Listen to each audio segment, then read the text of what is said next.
For legal and ethical reasons, the script shown in this video will not work. It is only meant for visual learning and to help you more easily understand the dangers of an insecure network. I do not condone hacking, especially if it is unethical or done without permission. Please enjoy.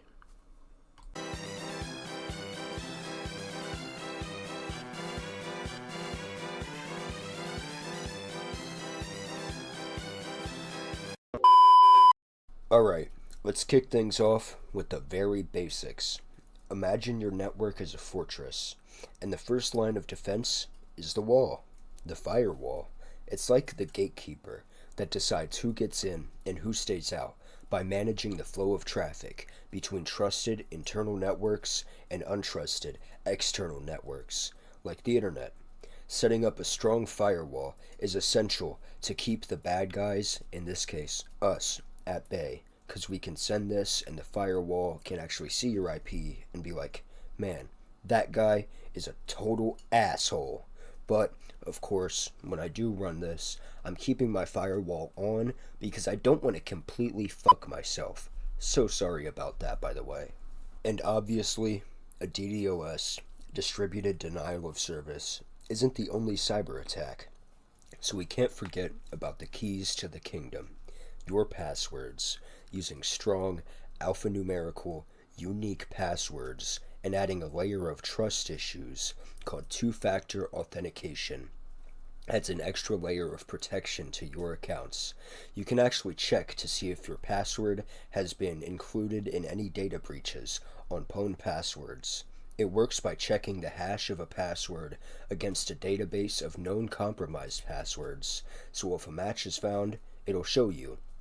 This is probably the time I should tell you to stop using the same password on your Roblox that you use on your Pornhub, but hey, you'll figure that out yourself in time.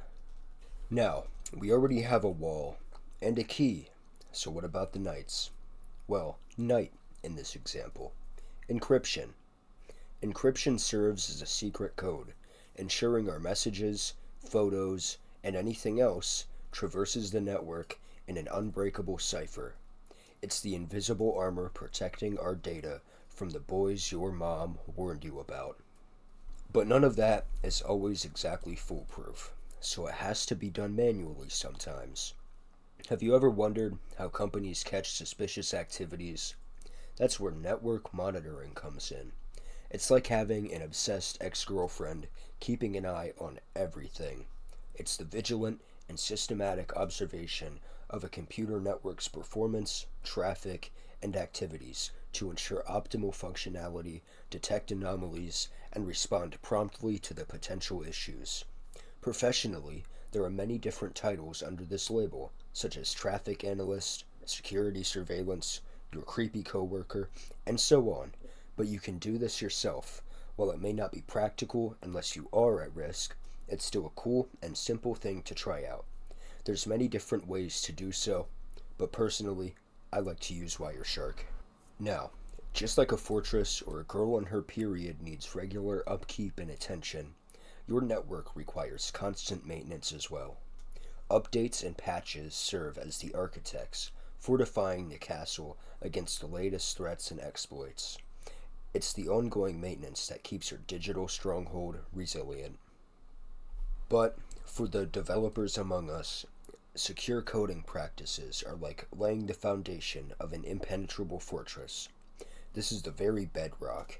We'd have nothing to protect without the developers. This is why it's so important to create with security in mind, like protecting against injection attacks or cross-site scripting. We'll explore common vulnerabilities in a later video, but unfortunately for them, this isn't about the devs, just general security. Maybe if they were a little cooler, my first video would be about them though. But it's not just software and virtual threats we need to worry about. Physical security ensures the safety of your hardware and infrastructure, a critical layer of defense that solidifies your entire setup. This is just as important to us as it is for larger data banks or server rooms. This is the heart of the kingdom, storing and processing the blood of digital information. These components play a pivotal role in fortifying the digital fortress against potential threats. ensuring the confidentiality, integrity, and availability of critical data. For most bigger places, this would mean a new padlock or two, but our hackers likely wouldn't break into our homes, so we can practice this with things like hardware firewalls, IDP appliances, safer routers, or hardware-based encryption, just to name a few anyway. These are typically believed to be more secure than their softer, flaccid counterparts, so we can use some of these methods to stay stiff and upright.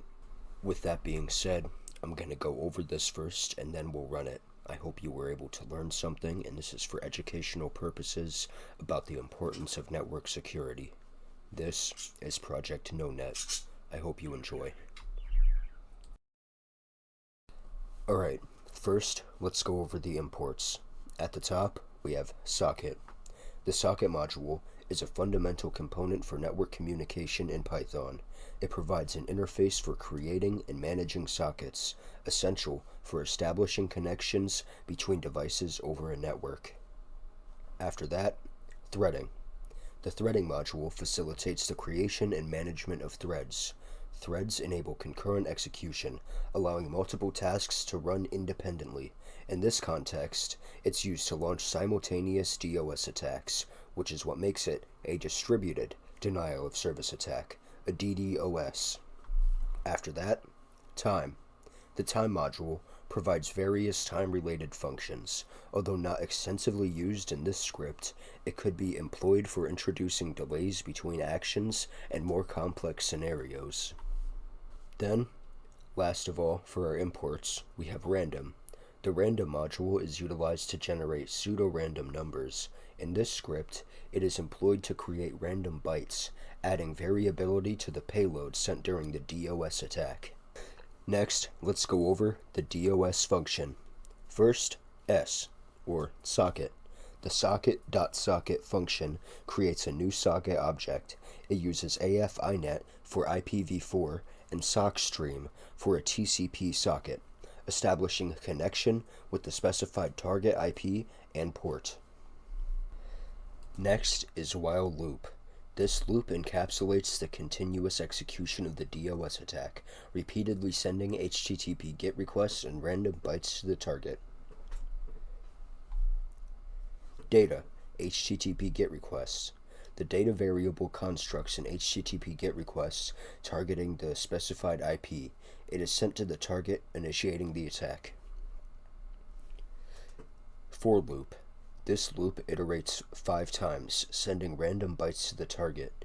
It introduces variability to the payload, simulating diverse traffic patterns.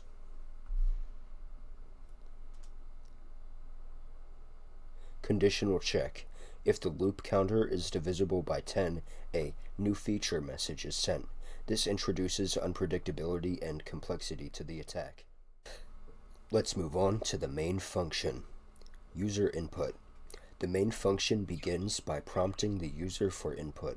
It gathers the target IP, target port, and number of threads to be created for the DOS attack. Threads creation. A number of threads equal to the user-specified quantity are created.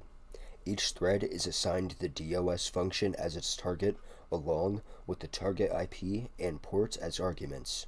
The threads are added to a list for tracking. Then, thread execution.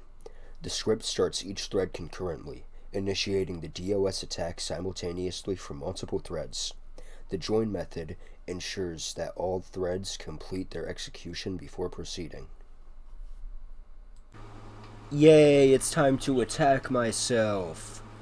First of all, I just want to clarify that this is actually so I can test my home network and find any vulnerabilities, see where it's weak and whatnot. That's actually what this is intended for, the video I mean. So if you guys want me to do a video on everything that was bad that I ended up fixing, then let me know and I will go a lot more into detail on NetSec. And if you're not interested, then first of all, you. Second of all, let me know another topic that you want and I'll cover that. Alright, have a great day guys. Enjoy.